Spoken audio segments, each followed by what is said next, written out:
వాక్యమే మకరందమై బలపరచెను నన్ను. నా యేసయ్య స్తుతి పాత్రుడా, ఆరాధన నీకే. నీ వాక్యమే మకరందమై బలపరచెను నన్ను. నా యేసయ్య స్తుతి పాత్రుడా, ఆరాధన నీకే, ఆరాధన నీకే.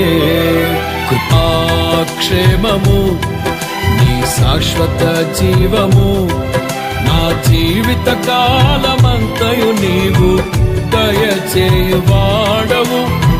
మహోన్నతమైన నీ ఉపకారమును తలంచుచు అనుక్షణము పరవశించనా.